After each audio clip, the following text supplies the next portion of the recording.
If you're not a big fan of throwing hands with other players in Elden Ring, you may not be aware of the existence of a tiny little item called Taunter's Tongue. Or maybe you probably simply got it from Mad Tongue Alberic. Read the nefarious item description and put it away in the trash can for eons to come.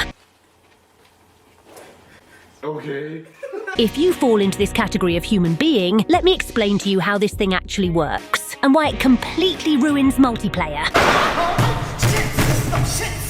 Invasions are a mechanic where a random player joins your world with the sole purpose of leaving your butthole red as the Nippon's flag rising sun. If you're particularly one of those gamers that find the company of fellow human beings completely abhorrent, you may have noticed a lack of bad red men attempting to enlarge your poop gate. This is because you cannot get invaded in Elden Ring if you're playing alone. When engaging in multiplayer, though, there are only two ways to get invaded. One is by summoning your best buddies to affront the mighty challenges that the Lands Between has to offer to you together, and the other one is by using Taunter's Tongue. Both of these actions will flag your world with a big neon sign that reads, "Please enter my crib and show me a good time." Show me a good time, Dad! Organic invasions without Taunter's Tongue will allow only one invader per session, and whenever the invasion ends, a cooldown timer will start ticking. During this timer, your world will be protected from invaders regardless of you strolling alone through the city or hopping like a nymph with a friend. However, if Taunter's Tongue is used, things drastically change. Activating the Taunter's Tongue will cause two additional things to happen aside from simply flagging your world for invasions. The cooldown timer previously mentioned completely ceases to exist, allowing for a continuous influx of bloodthirsty bad red men, and your world will allow a maximum of 2 invaders if you have another member in your party. This allows the possibility of engaging in 2 versus 2 scenarios, should the host allow so with the use of the tongue. Fight club practices have been a thing in the Souls series for years,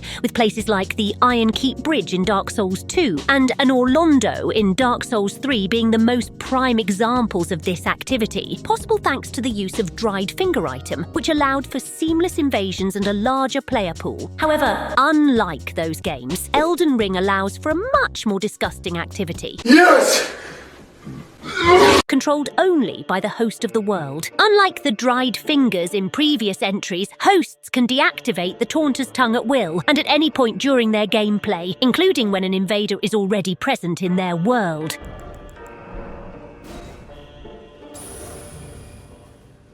By doing this, hosts can control the flux of invaders at their will to get constant invasions and seal it once an invader has entered the world, thus preventing them from getting any help and keep the numbers advantage. As if that weren't such a cowardly move already, hosts can also control the location of where the invasion happens, usually choosing a very tight space with no escapes available. Have a co-op buddy who can be max level due to password summoning, and have the white cipher ring activated to have a constant influx of blue hunters coming to their aid. And I use that term very loosely. If your neurons are still capable of synapse after having rotten your brain with memes for so many years, you may have deduced by now that invaders can be completely overwhelmed by this, having almost no chance of fighting back against so many odds stacked against them, making for a very poorly executed experience for both parties. Invasions are supposed to be balanced around the notion that the host being invaded is a random clueless Kevin and maybe 1 or 2 of his buddies, giving the invader less resources to fight with to even the odds against such an unorganized and unprepared group of players. Gankers have been known to take advantage of this in the past, and it wouldn't be much of a deal if it weren't for the tiny little factoid that deactivating Taunter's Tongue will ensure that the player invading your world never gets any help at any point. Add to that a controlled environment with no PvE help or available exits, and it's most certainly a death trap from which the invaders can't possibly be expected to get out of. And unlike what you read on Reddit about how invaders like to grief PvE players by simply using an in-game mechanic that is very far from being griefing, as invader can't possibly choose who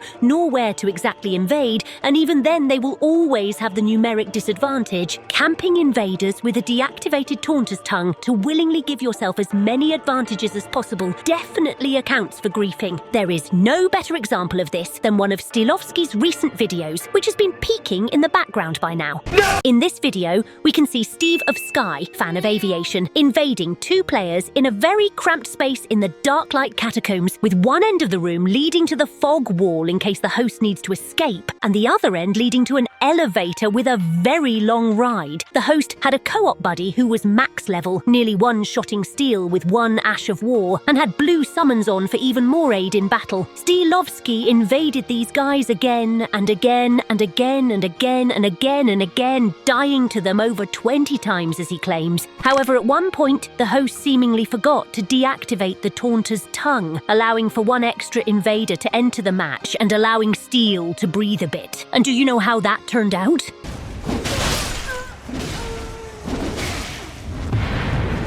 Yep. I'm not surprised either. The 2 times the host made the mistake of allowing a second invader to show up, they were absolutely demolished by Steel and his teammate. And the moment the host was left in a 1 versus 1 against Steel, his lack of skill became extremely apparent. So if 2 players of such a low skill can give an experienced player such a brutal run for his money, imagine what would happen to someone who's just getting into invasions and PvP. Trapped in a room with no exit, no help, severely disadvantaged, and getting bullied by 2 toxic guys. If that doesn't trigger your empathy receptors, imagine it the other way around. Imagine if Fromsoft made it possible for you to be constantly invaded by several players at the same time and of a much higher level than you, without the possibility of getting any kind of assistance. It doesn't sound as charming anymore, huh? All of this could be easily prevented if Fromsoft simply made it impossible to deactivate Taunter's tongue after using it, unless you sit at a site of grace or something. Our hopium tanks already got drained regarding Fromsoft expanding the player limit from 4 to 6, so the only thing they can do is fix the Taunter's tongue by simply changing a 1 to a 0. How hard could that possibly be? The creator of the Seamless Co-op mod recently added an item that does exactly the same thing as the Taunter's tongue, but better, because the Seamless Dried Finger only deactivates after the session ends, making invader entrapment completely impossible. In fact, you can even be outnumbered as a host in Seamless Co-op, because the creator understands that if you're willingly using an item that further increases PvP activity, you probably want to PvP. Regular Elden Ring, on the other hand, gives you all the necessary tools to simply grief people, as Stilovski stated at the end of his video. Michael Zaki supports people like this. Existence of this garbage is basically saying, we at From Software made a perfect environment for you to grief other players. Please enjoy. Like, for so many patches, not fucking changing literally griefers tool when people, like, for example, that work on Seamless Co-op made like better solution within 30 minutes. Like, fuck you, honestly. If the creator of a mod could do a better job than a professional company in only 30 minutes, said company is either completely incompetent or purposely malicious. There's absolutely no in-betweens, and that's actually pretty fucking sad. Given the amount of patches we've been through already, and the amount of videos covering how horrendously implemented Taunter's tongue is, it's safe to assume that they are intentionally keeping it this way. We don't know why, but it would seem that Fromsoft is okay with players having the possibility of griefing others. As long as they're not red, of course, because they certainly discarded Soul Memory from Dark Souls 2. And it would seem that the only features that are not discarded in FromSoft are the ones that can be used to grief invaders. But yeah, I just wanted to talk about this issue for a while, little tortilla. That's about it. Bye.